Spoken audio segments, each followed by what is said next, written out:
안녕하세요. FAT 1급 2023년도 시험 대비 기출문제 풀이를 시작하겠습니다.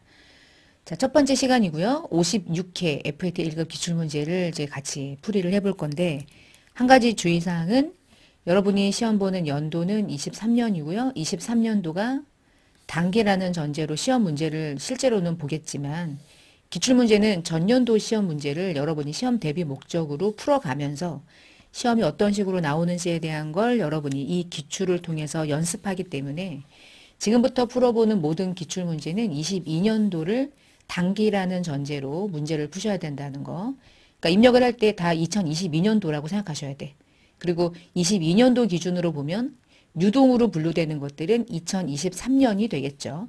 근데 그게 연도가 바뀌기 때문에 이게 또 회계 공부를 할 때는 그런 개념을 좀 적용을 그때그때 내가 스스로 좀 찾아야 된다는 게 다소 불편한 점은 없지 않아 있는데 그건 어쩔 수 없는 일이니까. 자, 그러면 제가 자료를 업로드해드린 문제지를 다운받아서 일단 열어놓으시고요.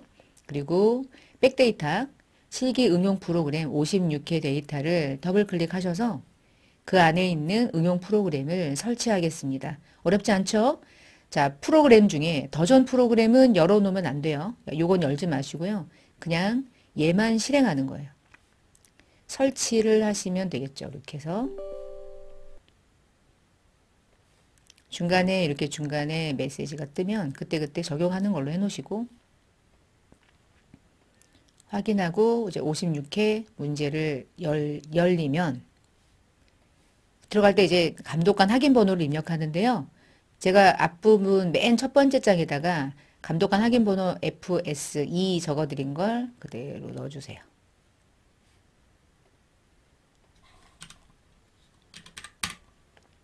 그리고 시작. 메뉴는 이렇게 열렸습니다. 자, 회계 메뉴 크게 열어서 메뉴는 열어놓고요. 자, 객관식이 열문항 그리고 실기가 그 다음에 70점 100점. 근데 전체 시험 시간은 60분이니까 1시간 동안 모든 문제를 다 푸는 것도 매우 중요한 시험이에요. 자, 그럼 지금부터 이제 56회 기출을 시험 본다는 마음으로 한번 같이 속도를 조금 내는 식으로 해볼 거예요. 너무 루즈하게 하게 되면 60분 안에 다 못 풀거든요. 자, 1번부터 풀어보겠습니다. 객관식 1번. 손익계산서를 만들 때 설명하는 것 중에 옳지 않은 것은 일정 기간 맞죠? 경영성과 맞죠? 미래에 어떤 현금과 어떤 수익을 창출할 건지 예측하는 정보가 아주 주겠죠. 손익계산서가 얼마가 매출이고 얼마가 이익이어서 얼마를 남겼는지를 보여주니까. 자, 판관비는 판매 활동과 관리 활동에서 발생하는 비용이고 매출원가에 속하지 않는 나머지 모든 영업비용을 말한다. 영업비용은 크게 두 개인 거야. 매출 원가랑 판관비. 판관비까지 차감했을 때 우리가 영업이익이라고 부르잖아요. 자, 영업비용 안에는 매출원가도 있지만 그렇지 않은 판관비도 있는 거죠. 4번에 수익과 비용은 순회기재 안 하잖아요. 우리 재무제표 작성하는 기준의 원칙은 총액으로 기재해서 보고하는 게 원칙이죠. 자, 틀린 설명은 4번이었네요. 이렇게 답을 찾아서 답안지에다가 작성하시면 돼요. 나중에 시험 보실 때. 자, 두 번째 문제. 10월 달 동안의 상품 재고장이다. 선입에 의해서 구할 때 10월 말의 재고는 얼마인가? 일단 수량 파악을 해봅시다. 150개에다가 300개를 더하면 450개죠. 그 중에 250개를 팔았대. 그럼 남아있던 건 200개고 200개가 있는데 또 200개가 들어왔대. 그러면 전체 10월 말에 가지고 있는 수량은 400개겠지만 400개가 단가가 다르네요. 나중에 매입한 건 1,300원짜리가 그대로 있을 거고 그 전에 200개는 얼마짜리가 남아있을까? 두 개 중에. 얘를 먼저 파니까 1,400개가 200원에 200개만큼 1,400원짜리가 남아있겠죠. 자, 28만원, 26만원. 그러면 두 개 더하면 54만원. 답은 2번으로 마킹하면 되겠네요. 자, 3번 문제. 단기 매매증권에 대한 설명 중에서 옳지 않은 것은?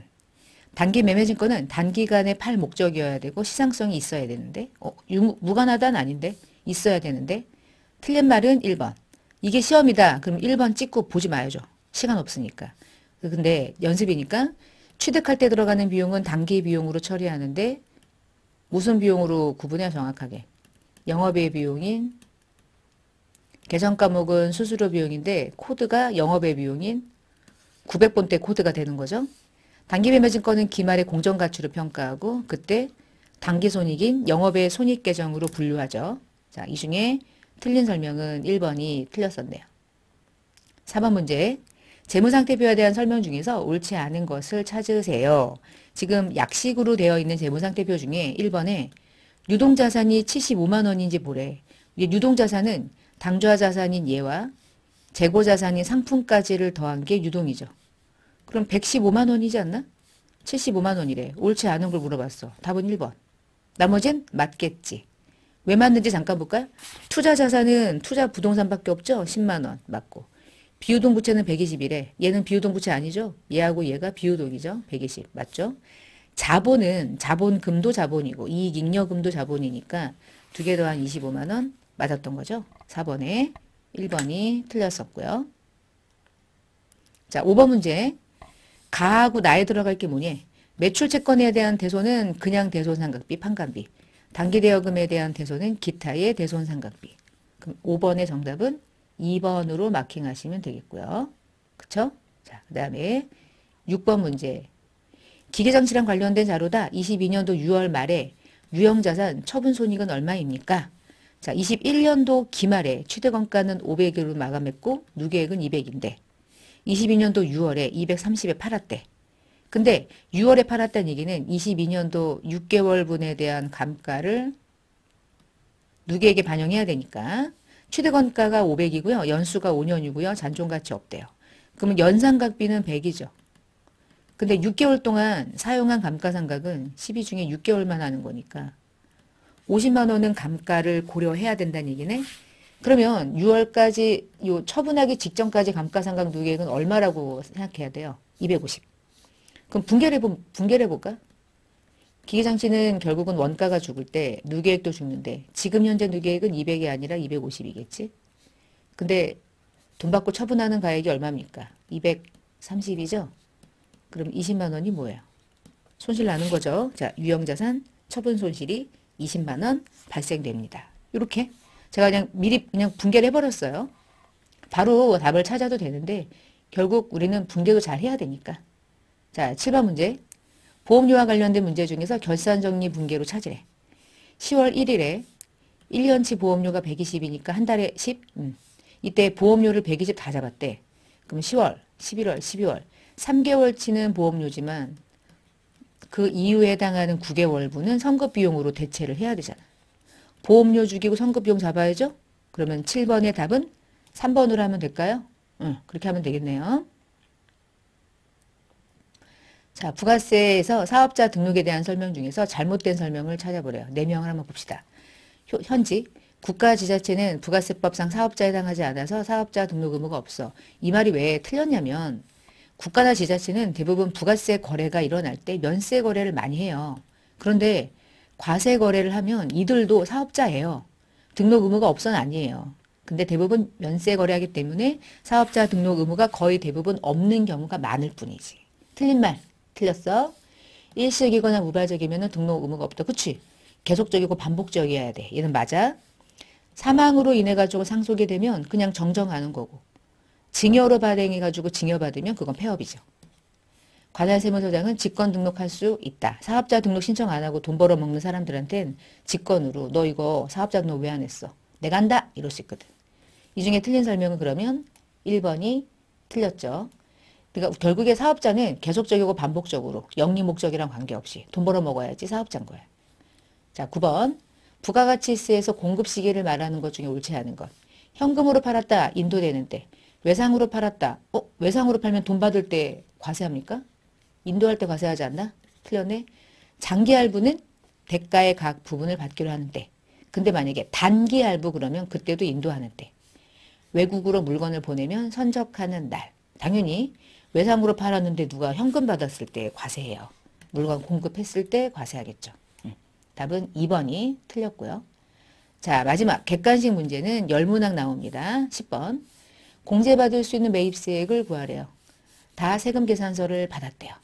상품을 운반하는 트럭을 구입할 때 들어가는 매입세액은 비영업용 승용차 아니니까 공제 가능하죠. 건물에 대한 자본적인 지출은 건물과 관련된 비용이란 얘기인데 건물과 관련된 매입세액은 과세 대상이니까 토지 관련이 아니잖아. 토지면 불공이야. 그런데 건물과 관련된 거면 매입세 당연히 되고요. 거래처에 접대하기 위해 들어가는 건 접대성이죠. 접대성은 매입세 공제 불가죠. 그 매입세액으로 공제가 가능한 금액은 2개 더한 900이 되겠네요. 9번의 답은 3번 이렇게 마킹이 됐어요. 제가 조금 빨리 풀었습니다. 여러분은 요 정도에서 제가 10분까지 풀었고요. 여러분은 뭐 한 15분까지 풀면 뒤에는 실기를 45분에 끝내야 되고, 그러니까 시간 안배를 적절하게 하면서 문제를 좀 풀어야 되는 게 나름 좀 중요해진 시험이 아닐까 싶어요. 자, 이제 실무 수행 해볼게요. 마이크를 도소매한데 마이크를 사면 상품, 마이크를 팔면 상품 매출인 거예요. 자, 1번. 계정 과목에다가 적요 등록하는 문제예요. 계정 과목 적요 등록 열어보시고 일단은 173번에 가보래. 비워놨어. 비워놓은 거에다가 요거 넣으래. 수출 상품 넣고요. 옆에 구분은 일반 재고래요.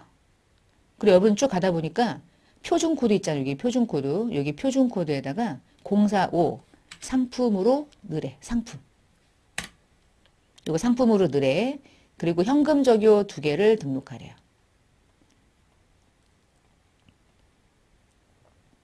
이렇게 놓고 등록할게요.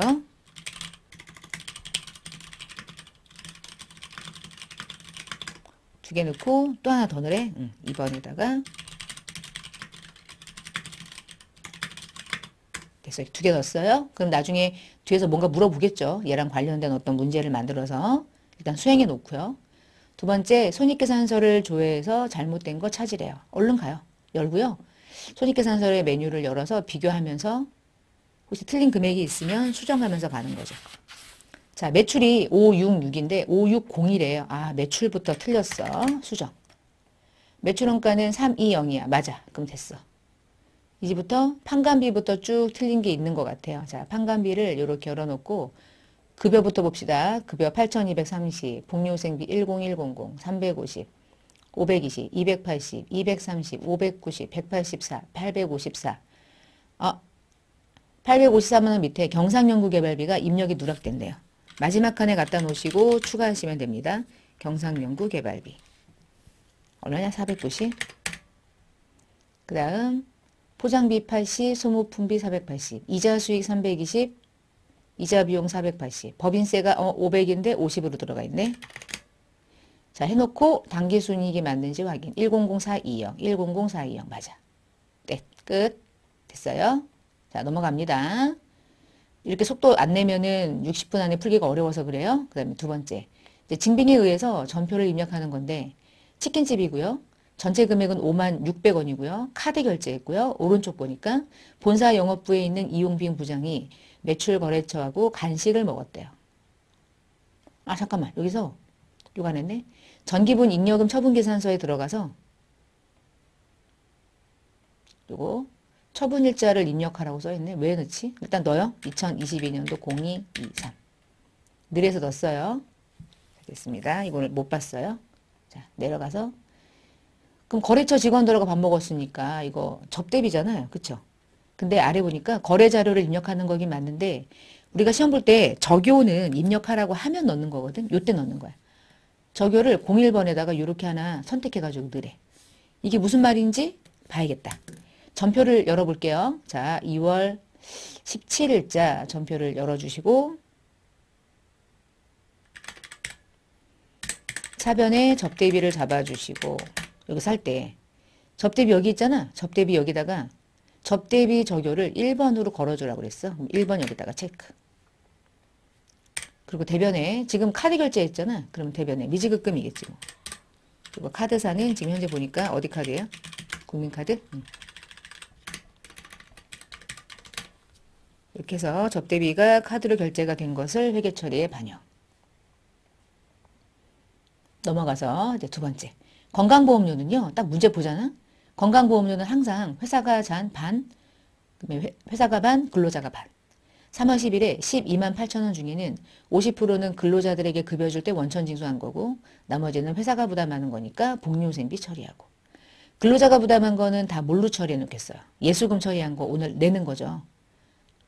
날짜 열어볼게요. 3월 10일자 차변에 예수금으로는 64,000원 나가는 거고 나머지는 복리후생비로 64,000원 나가고 대변에 보통예금 국민은행으로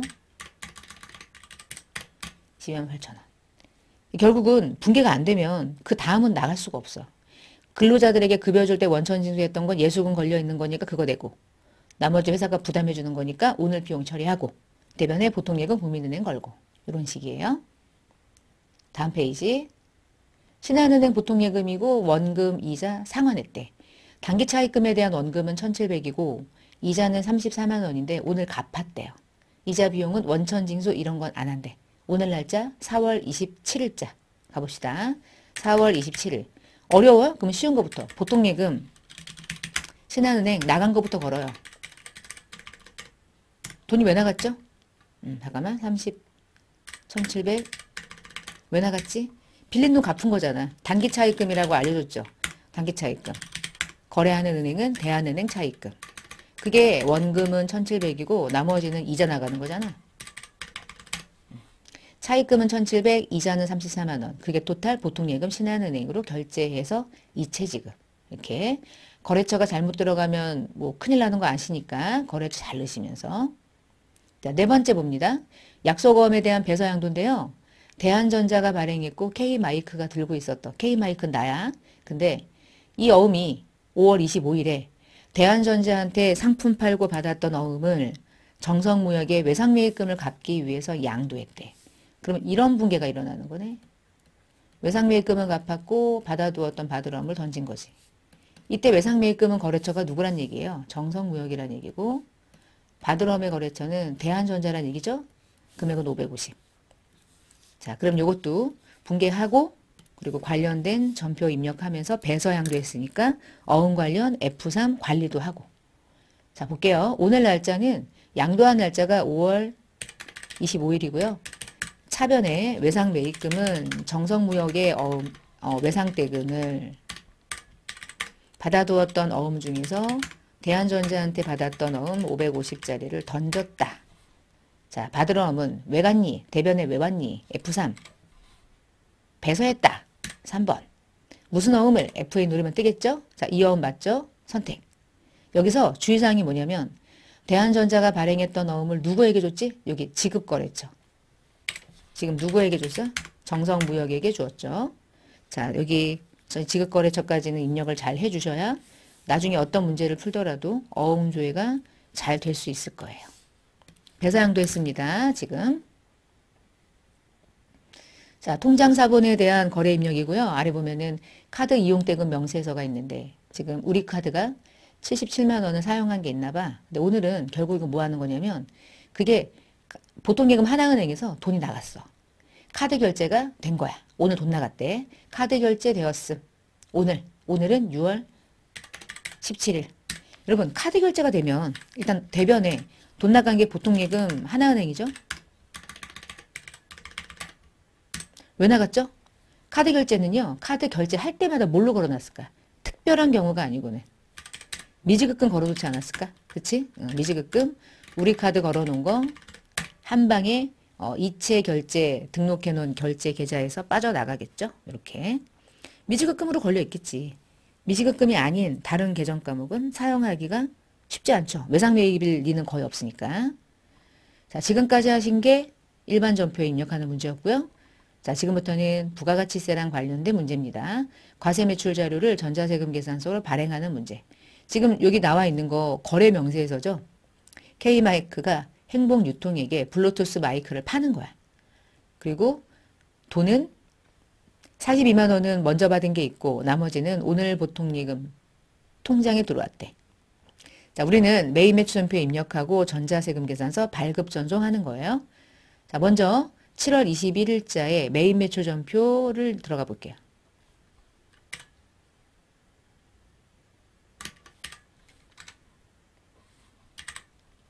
11번 과세죠? 블루투스 마이크 50개 84,000원 420에 42만원 상대방 거래처는 행복유통 여기서 전자 발행할 거니까 빈칸이죠. 그리고 아래쪽에 혼합 문제를 보니까 계약금 받은 게 일부 있었대. 그럼 계약금 받은 게 42만 원이래. 그러면 매출까지는 그대로 두고 계약금 받았을 때 선수금 걸어놨겠지? 반제하고요. 나머지는 오늘 농협은행 보통예금으로 들어왔대. 여기서 보통예금에는 행복유통이 아니라 누가 들어가야 되냐면 농협이 들어가야 되는 거지. 여기서 농협이 안 걸리고 그냥 계속 행복유통이 들어가면 나중에 뒤에서 평가 문제 풀 때 보통예금의 예금 잔액이 은행별로 잘못 조회가 되겠죠. 거래처가 매우 중요합니다. 여러분 시험 보실 때. 자, 여기까지 했어요. 그러면 그 다음에 뭐 하죠? 전자발행하러 가는 거죠. 전자세금 계산서 발행 메뉴 열어서 7월 20일, 7월 20일, 짠짠짠. 자, 빛의 속도로 갑니다. 더블 클릭하시고 전자발행, 확인, 당연히 발행 누르신 다음에 아카데미 사이트 들어가시고 로그인 하신 다음에 매출 조회 눌러서 발행 메뉴 누르고 확인하시면 전송이 됐어요. 전송이 됐는지 확인하러 갈까요? 메인 매출 전표에 아까 전자세금란에 빈칸이 전자 발행으로 메시지가 반영됐죠. 여기까지 하시면 수행한 거예요. 이게 언제나 출제되는 첫 번째 문제 유형입니다. 자, 두 번째 문제 가보죠. 매출이긴 한데 발행된 게 전자 계산서야. 그러면 면세 매출이라는 거잖아. 그치? 모두 다 마트에게 면세로 되어 있는 상품을 팔고 전자 계산서를 발행했대요.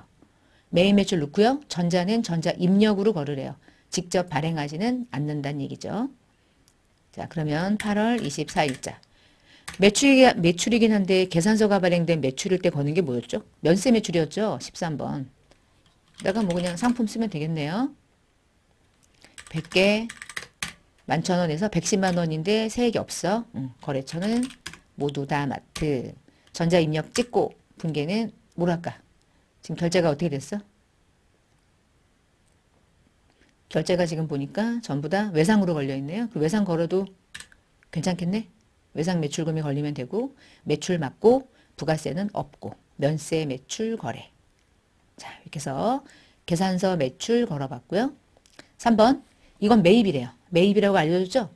카드 결제인데 부가세가 있어. 영업부 직원이 거래처에 갔다가 출장지에서 숙박비를 결제한 거래.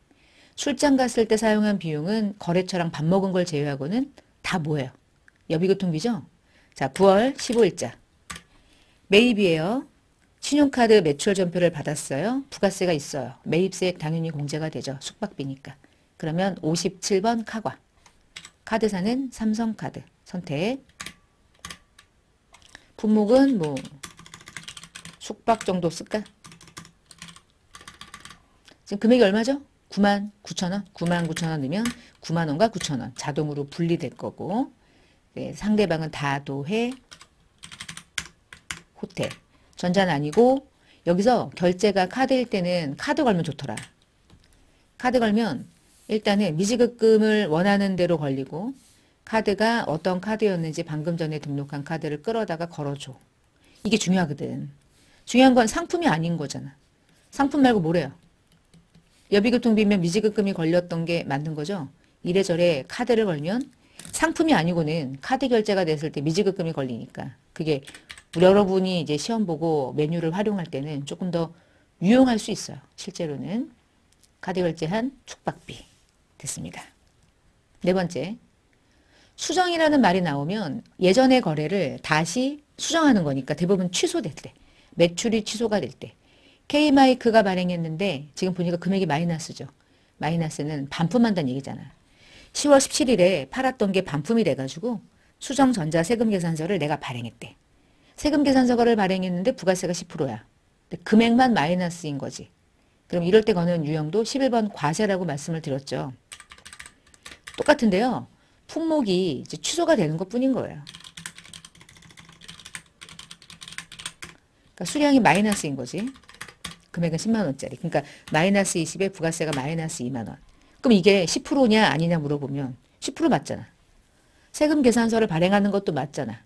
금액만 마이너스인 거지. 금액이 마이너스인 건 알아서 하는 거고. 그래서 유형은 11번 과세 매출이라는 뜻이에요. 자, 거래처는 영어 물류고요. 전자 입력을 찍으라고 했으니까 찍어주시고. 이때 분계는 무조건 외상입니다. 문제에서 외상 매출금과 상계하기로 했다는 얘기는 이렇게 외상 걸어서 외상 매출금 마이너스 치고 부가세랑 매출도 마이너스 쳐 이 얘기예요. 끝났죠? 메뉴는 끝났네요, 벌써. 자, 이렇게 하시는 문제입니다. 수정전자세금 계산서. 자, 5번의 매입거래. 전자세금 계산서를 받았고 K마이크가 소프트웨어를 구입하고 있나? 보니까 업무랑 관련된 소프트웨어를 샀대. 전자세금 계산서를 받았대. 결제는 나중에 한대. 매입 매출 넣으래. 단 고정자산 등록까지는 안 하고 전자세금 계산서를 넣을 때는 전자입력 걸어주래요. 11월 7일자 넣어봅시다. 세금 계산서를 받았고 부가세가 있어요. 소프트웨어니까 매입세 공제 안 될 리 없죠? 그냥 기본 매입이에요. 51번 과세 매입. 소프트웨어. 수량단가 없이 160에 부가세 16만원. 거래처는 코아소프트. 전자입력 찍어주고 분계는 모르면 혼합. 분계는 왜 모르냐? 이게 외상이든 어쨌든 자동으로 걸릴 수가 없으니까. 왜 그러냐면 봐요. 얘가 계산 과목이 뭐죠? 소프트웨어라고 하는 무형자산을 돈 주고 산 거죠. 근데 아직 결제 안 했죠. 그럼 외상 걸어야 돼요? 이것도 미지급금 걸어야 돼. 그치? 이거 걸어야지. 프로그램에서 미지급금을 걸어주는 경우는 카드일 때나 그래. 얘는 카드 결제가 아니잖아. 그러니까 이 경우는 카드를 걸면 안 돼. 그러면 답은 한 개밖에 없어. 얘는 혼합이야. 얘 바꾸고 얘 바꾸고 다 바꿔야죠. 거래처는 둘 다 코아소프트인 건 맞고. 카드 결제였다면 증빙 자체가 카드 영수증으로 주고받는 거래가 있었을 것이고. 그렇게 안 하는 경우도 있겠지만 여기까지 해서 지금 매입매출 전표까지 본 거고요. 자, 6번 문제를 보시면 부가가치세를 신고하는 신고서를 가지고 회계 처리를 해보래요. 자, 수행과제. 1기 확정기간에 부가세 신고서를 나보고 조회하래. 그래서 6월 말에 부가가치세가 납부세액인지 환급세액인지 그 3개월 단위로 끊어서 분개하는 거 있죠. 부가세 예수금 죽이고 이거 지금 6월 말일자로 하라는 거거든요. 뭐 하는 거냐면 부가세 예수금 있는 거 3개월 동안 싼게 해. 대급금 죽여. 그리고 낼 거 납부할 거 있으면 미지급세금 잡고 돌려받을 거 있으면 미수금 잡아. 거래처 입력을 생략하래. 이 얘기는 세무서는 넣지 마세요. 이 얘기야. 그럼 요 조회해야죠. 조회하기 위해서 신고서를 열으라고 했던 거야. 자, 1기 확정 부가세 신고서를 열어보는데 1기 확정 부가세 신고서는 어디 있냐? 자, 부가세 신고서. 1기 확정이면 6개월 중에 앞부분 중에 뒤에 3개월. 4월부터 6월이죠. 쭉 들어가 보시면 이제 세액이 떠요. 자, 이렇게 놓고 볼게요. 자, 매출세액은 부가세 과세표준 및 매출세액인 얘 합계예요. 얘. 얘가 부가세 매출세액인데 얘가 계산 과목이 뭐냐면 부가가치세 예수금이죠. 그리고 대급금은 돌려받을 수 있는 세액 요게요. 이게 부가가치세 대급금 매입세액을 말하는 거죠. 이 10,000원이 뭐야? 전자신고 세액공제는 자비익으로 떨기로 했죠. 자, 그러면 이 기간 동안 얘는 세금을 냅니까 돌려받습니까? 납부하는 거죠. 근데 나중에 낼 거니까 뭘로 처리할까? 3291 000은 미지급 세금 이렇게 떨겠지. 신고서를 열어서 신고서를 보고 여러분이 해야 하는 계정 과목은 여러분이 알고 있을 테니까 숫자도 조회해서 입력하세요. 이런 식의 문제라 이것도 난이도가 꽤 있기는 한 거야 지금. 자, 6월 30일자로 들어가시고요. 사변에 부가세 예수금은 10766 땡땡땡. 대변에 대급금은 7465 땡땡땡. 자비익으로 들어갈 금액은 이 중에 10,000원. 그러면 나머지를 납부할 건데 나머지 납부세액은 미지급세금. 329만 1,000원. 거래처는 세무서를 생략하라는 뜻. 이 분계는 금액이 매번 다를 뿐이지 예수금이 차변에 오고 대급금이 대변에 가는 건 늘 정해져 있는 입력 방식이니까 그렇게 적용하는 것도 괜찮지 않을까 싶어요. 자, 여기까지 하시면 지금 이제 딱 30분 정도? 제가 지금 속도를 낸 거죠. 제가 강의를 진행하는 거지. 제가 여러분과 함께 제가 막 문제를 아주 하나부터 열까지 막 시험 보는 것처럼 푸는 건 아니어도 시간이 어느 정도 나오는지 이제 감을 익혀야 되니까. 자, 이 끝나고 나면 그 다음에 마지막 실무 수행 문제가 결산이에요. 결산은 이 안에 세문항이 이제 결산을 수행하는 예제를 다양하게 수록하고 있는데 1번, 2번, 3번 중에 딱 보니까 여러분 기말상품 재고가 나오잖아? 이거는 수동으로 할 필요가 있나? 갖다 넣는 거 있죠? 이것도 그냥 넣으면 돼요. 전표 추가하는 걸로. 그러니까 얘만 수동으로 하시면 되는 거야. 자, 9월 1일에 본사 건물에 대한 화재 보험을 전액 다 비용으로 처리했는데 미경갑은 자산으로 처리하래. 여러분 이제 헷갈리면 안 돼. 이 얘기는 뭐 하라는 얘기야? 보험료 잡은 것 중에 성급비용 대체하라는 뜻이잖아. 얘는 알겠는데? 근데 답을 모르겠네. 왜냐면 9월 1일에 얼마를 성급비용과 보험료로 대체해야 되는지 전표를 통해서 금액과 기간을 알아야 되겠네요. 그래서 그 금액을 알기 위해서 전표를 열어야 되겠네요. 자, 9월 1일에 가보니까 9월 1일부터 2023년이면 내년이란 뜻이죠. 8월까지 144만 원이 1년치 보험료로 잡혀 있네요. 그러면 144만 원 중에 몇 개월분이 선급 비용으로 대체가 되면 됩니까? 8개월치죠? 12만 원을 한 달에 12만 원 꼴이니까 8개월치를 가면 96만 원을 선급 비용으로 대체하고요. 보험료를 제거하는 방식으로 이렇게 처리를 하시면 되는 문제가 되겠네요. 자, 그러면 이제 가보겠습니다.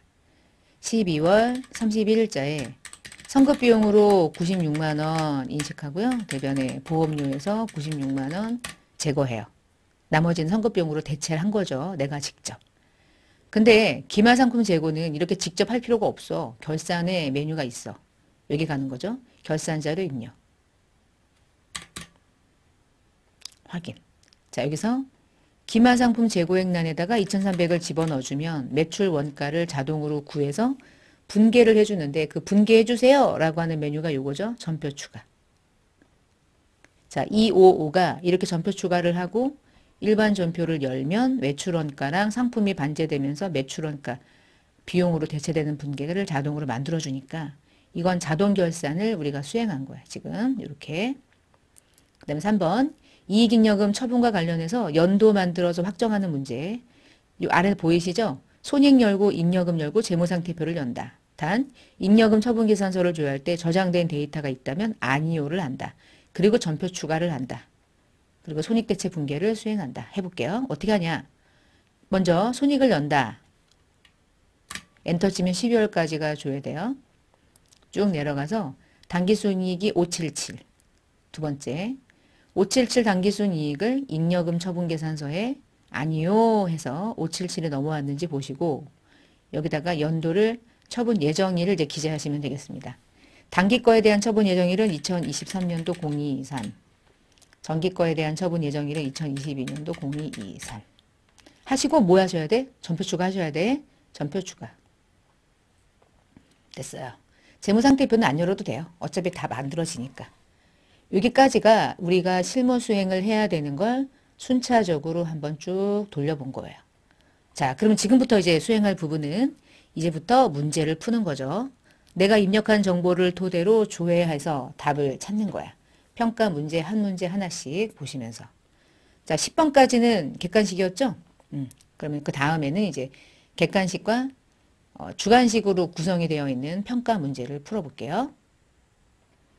자, 11번 문제를 보니까 계정 과목하고 적요 등록 조회를 한번 들어가 보라네요. 그럼 한번 가볼까요? 그 질문한 게 뭐냐면요. 173번이라는 수출 상품 계정 과목을 열어서 우리가 아까 등록했던 거죠. 이렇게 계정 과목을 열어서 내용 중에서 옳지 않은 걸 찾으래. 수출 상품의 재고는 구분은 일반 재고다. 맞다. 표준 코드는 요거죠. 표준 코드 아까 등록한 거. 상품인데 저장품으로 돼 있네. 틀렸네. 답은 2번. 현금 적요는 2개를 쓰고 있다. 아까 우리 현금 적요 2개 등록했던 거 기억나세요? 대체 적요는 없다. 맞네요. 그러면 1번에 11번에 틀린 설명은 2번이었죠. 우리가 방금 전에 등록한 문제가 이런 식으로 객관식에서 뒤에 평가 문제 항목으로 유형으로 바꾸어져서 이제 조회가 되는 거예요. 자, 12번 문제를 볼게요. 평가 문제 중에서 적요별 원장, 아주 뭐 특이한 원장인데 여기 있어요. 적요별 원장. 원장이라면 여기 예적금과 관련된 건 이쪽 부분.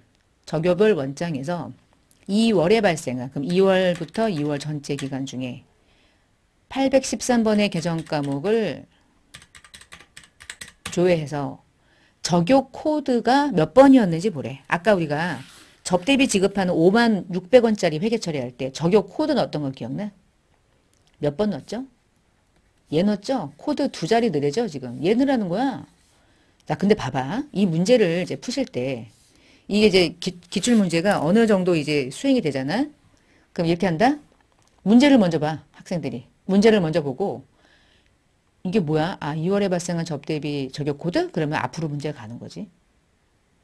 이게 간다. 이렇게 가가지고 이거구나. 이렇게 할 수 있잖아요. 그쵸? 이제 문제 뭔지 알잖아. 그러면 여기다가 입력을 안 하고요. 수행 과제를 아까처럼 전표 입력을 생략하고 이걸 보고 아, 답을 알겠는데? 01번 해야지. 그렇게 하면 틀리게 한다고. 자, 시험 볼 때 주의사항이 뭐냐면 수행 과제를 입력은 안 하고 문제만 풀어버리면 오답 처리한대요. 입력한 걸 토대로 답을 조회해야지 정답인 거야. 입력을 안 했어. 난 이제 문제 푸는 방식을 알아버렸네. 문제만 풀어가지고 답을 찍어버려야지. 그렇게 하면 틀리게 한다는 뜻인 거예요. 그래서 반드시 순서대로 모든 문제를 최대한 푸셔야 돼. 그리고 뒤에 문제는 그 문제에 입력한 내용을 토대로 조회해가지고 답을 마킹하는 형식인 거예요. 아시겠죠? 자, 12번에 저교별 원장 한번 봤습니다. 실제 시험에 나왔던 겁니다. 22년도에 56회 시험이에요. 자, 그 다음에 13번 문제. 거래처 원장을 조회해서 9월 말 현재 삼성카드는 미지급금이 얼마가 잔액이니? 그러면 9월까지 조회를 하시고 미지급금 중에서 삼성카드가 99603이니까 얘만 이렇게 조회할까? 잔액이 얼마죠? 1677 500원이죠. 답은 1677 500원 쓰시면 되죠.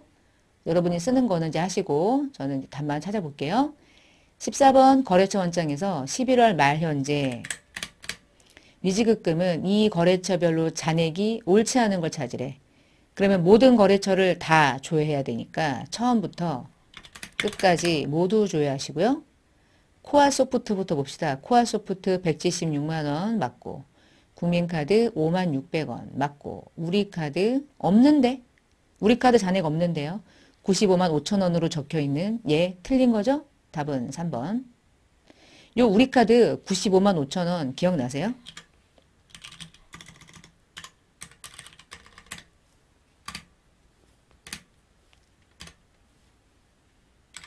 잠깐만.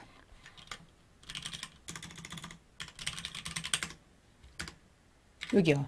아까 우리가 통장사본에 대한 거래 입력할 때 요 77만원짜리 우리카드 미지급금 결제한 거 있잖아. 이게 반영돼서 현재 우리카드는 잔액이 제로가 된 거야 지금. 어떤 문제인지 아시겠죠? 뒤에 문제가 이 문제와 연결되어 있는 거예요. 자, 그 다음에 이제 15번 문제 합계잔액 시산표를 조회하셔서 열어봅시다. 5월 말로 조회하시고 유동부채 찾으래요. 유동부채. 아이고 사수 지나가서 여기 있네.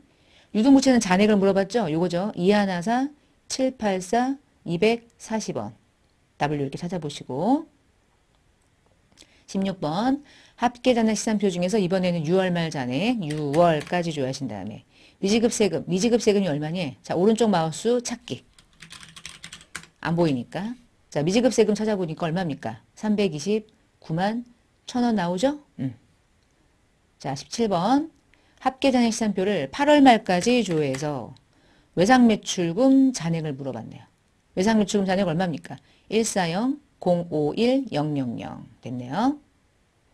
자, 18번 11월 말까지 시산표를 열어서 무형자산 중에 6이요. 무형자산 중에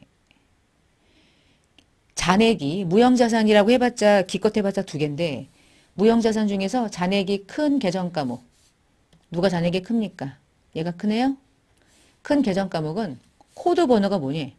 아, 아까 우리가 입력했던 소프트웨어구나. 소프트웨어의 코드 번호가 안 보이죠? 안 보일 때는요. 방법이 두 개인데 여기서 그냥 더블 클릭을 하셔도 돼. 그럼 코드가 보이잖아. 240번.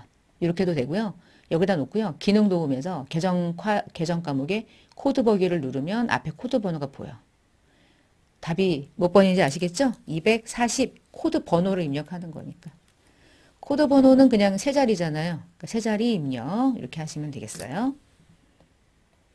자, 그리고 내려갑니다. 내려가서 19번. 재무상태표를 조회해서 12월 말 성급비용 얼마냐.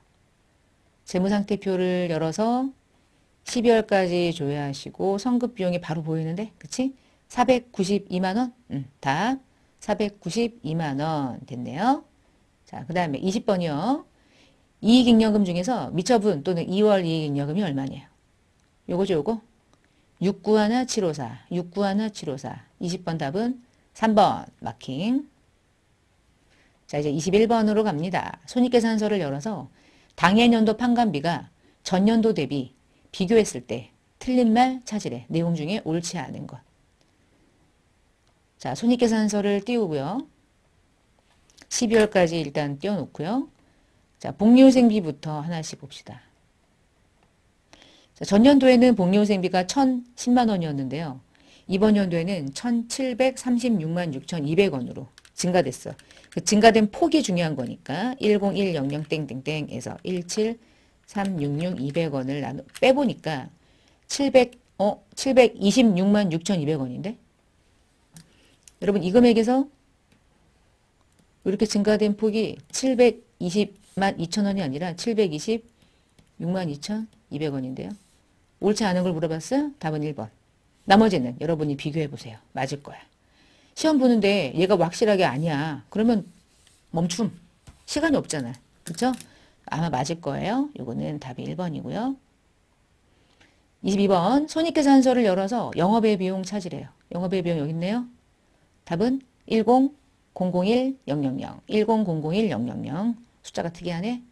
23번 손익계산서를 열어서 당기 상품 매출원가를 물어봤네요. 매출원가 여기 있네요. 255 809 727 255 809 727. 자, 24번 손익계산서를 또 열어서 전년도 대비 영업의 수익은 얼마가 감소했네요. 자, 영업의 수익이요.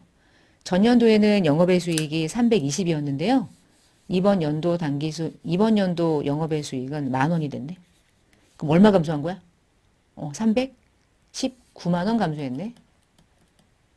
10,000원밖에 안 되니까. 그치?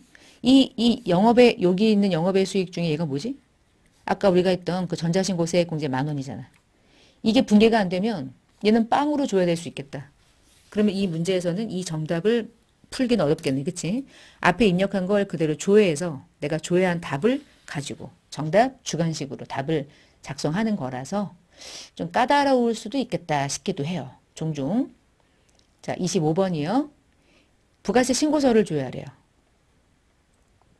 2기 예정이래요. 그럼 2기 예정이면은 2기가 시작되는 7월부터 9월이라는 얘기고요. 자, 여기서 질문하는 게 뭐냐면 과세표준 매출세액의 합계란이 9번란의 과표가 얼마냐. 9번란 여기. 9번란에 이게 과표, 과세표준은 매출액을 의미하는 거니까 얘가 과표. 얘는 세액이에요. 두 개 중에 하나인데 얘 세액 아니잖아. 그럼 답은 이거지. 77하나 22만 원. 이게 답인 거죠. 그래서 그 답을 찾으실 수 있고요. 그 다음 보니까 또 부가세 신고서 조회하더라. 보니까 2기 예정신고기간 중에 부가가치세 신고서 중에서 매입세액의 합계란인 15번 란의 세액을 물어봤어. 15번 요거야. 얘는 공급가액이라고 그랬잖아. 세액은 요거죠. 답은 463만 1,273원으로 마킹. 자, 그 다음에 26번 풀었죠? 27번 세금계산서 합계표 조회 2기 확정 10월부터 12월 매출도 있고 요거는 매출이고 요건 매입이잖아. 자, 매출 중에서 전자세금계산서 매출 중에 영호물류의 공급가액이 얼마냐. 자, 여러분 여기 커서 놓을 때 커서를 여기다가 놓으면 매입이 열리고요. 여기다가 놓으면 매출이 열리는 거야. 지금 매출이 열렸죠? 커서를 여기다 갖다 놨으니까. 자, 이 중에 영호물류의 공급가액은 얼마죠? 공급가액을 물어본 거니까 180이죠? 답은 180 이렇게 적어주시고요. 28번 문제 계산서 합계표를 줘야 해요. 계산서 합계표 여기 아래에 있어. 2기 예정이야. 그럼 7월부터 9월까지. 이거 똑같아. 얘는 매출, 얘는 매입이야. 매입 열면 매입이 열리고 매출을 누르면 매출이 열려요. 자, 전자 매출 계산서의 공급가액. 지금 보니까 매출 계산서에는 전자는 있는데 전자 외에는 아예 없어. 그럼 얘가 답이죠, 결국에. 177만 원. 그게 답이 되네요. 자, 29번 문제, 평가 문제. 예적금 현황을 조회하는 거래요. 예적금 현황, 예금과 적금, 어음에 대한 문제는 여기. 예적금 현황. 12월까지 조회를 했을 때 보통예금에 있는 잔액 중에서 옳은 것을 찾아보래요. 자, 신한은행 보통예금, 신한은행 보통예금 얼마입니까? 5199 563 맞죠? 국민은행 보통예금 얼마입니까? 31777. 옳은 것을 물어봤어? 얘가 맞네. 보자마자 틀렸네. 그럼 볼 거 있나? 틀렸겠지. 얘가 맞으면 얘만 맞았겠지. 답은 1번. 뭐 그렇게 문제를 내는 거지 뭐. 맞고 틀리고를 문제를 답을 만들어 놓고 비교해서 찾을 테니까. 자, 30번. 받으러옴 현황을 조회하래요. 자, 예적금 현황이 있는 그 카테고리 안에 어음에 대한 부분도 있거든요. 받으러옴 현황. 단기에 받으러옴 중에 배서양도 한 게 얼마니? 몰라. 그러니까 다 조회해봐야 돼. 거래가 된 날짜 중에서 2022년도 1월부터 2022년도 12월 31일까지 다 조회해버려. 그리고 나서 배서양도 하면 배서양도라고 우리가 어음을 관리할 때 등록하잖아요. 얘밖에 없지 않나? 배서양도는 얼마입니까 지금? 아까 우리가 입력한 거구나. 그치? 아까 우리가 배서양도 했잖아. 그 진성 누구한테. 그거네. 얼마죠? 550. 요거 말하는 거야 지금. 550. 그거 봐. 앞에 우리가 배서양도 안 걸면 여기 조회 안 된다. 조회 안 되면 빵점이야. 답이 없잖아. 답이 빵일 수도 있다며. 빵이라고 적으면 어떻게 해. 그치? 자, 이제 여기까지가 62점이에요. 실기. 그러면 나머지 8점이 뭐예요? 뭔가 조회해서 비율을 구하는 건데 31번과 32번에서 언제나 여러분이 볼 건 여기서 조회하는 모든 비율은 다 전년도 자료 가지고 가는 거야. 전년도 거 가지고. 단기 거 가지고 안 해. 왜냐하면 당해년도 거 가지고 비율을 구하라고 하면 단기의 입력도 틀렸는데 얘가 또 틀리잖아. 그러니까 전년도 건 여러분이 입력한 게 없잖아. 그냥 요거는 맞게 해주려고 하는 거예요. 자, 자기 자본 비율을 구하래요. 자본과 자산 총계를 찾아야 되겠네요. 그러면 재무상태표에서 자본 총계, 자산 총계. 자본 총계는 여기 보니까 이렇게 어떻게 안 돼. 화면이 잘 안 돼. 자, 자본 총계를 볼게요. 자본 총계는 여기요. 272807. 272807 적어 놓으시고 그리고 자산 총계는 저기로 좀 조금 더 올라가. 자산 총계 여기 있어. 416125. 그러면 27280700에서 41612500을 나눠서 100분율로 구하면 100분율을 구하면 답은 아마도 65%가 나올 겁니다. 해보시고요. 그 다음 32번. 자, 전기자료 가지고요. 당좌자산, 유동부채 찾아봅시다. 전기분, 당좌자산 여기 있어요. 당좌자산 244, 325. 유동부채 짠짠짠짠짠 여기 있다. 유동부채 81, 318, 000. 그러면 244, 325, 000 나누기 유동부채 81318, 000 곱하기 100분율 하시면 비율이 대략 한 300% 나오지 않을까 싶네요. 3분의 1 정도 되니까 자 이렇게 구하실 수 있을까요? 이렇게 해서 저는 이제 지금 48분 그러니까 뭐 한 대략 50분 그럼 여러분은 실제 시험 볼 때 조금 더 고민을 해야 되고 앞부분에 막히는 것도 있을 거고 그런 것들을 다 고려했을 때 60분 안에 풀 수도 있겠다. 시간이 다소 부족하니까 그런 부분들은 여러분이 연습을 통해서 시간 단축을 할 필요가 있겠습니다. 자, 이렇게 해서 이번 시간에 56회 FAT 1급 기출문제 같이 한번 풀어봤고요. 자, 마치고 다음 시간에 뵙겠습니다. 감사합니다.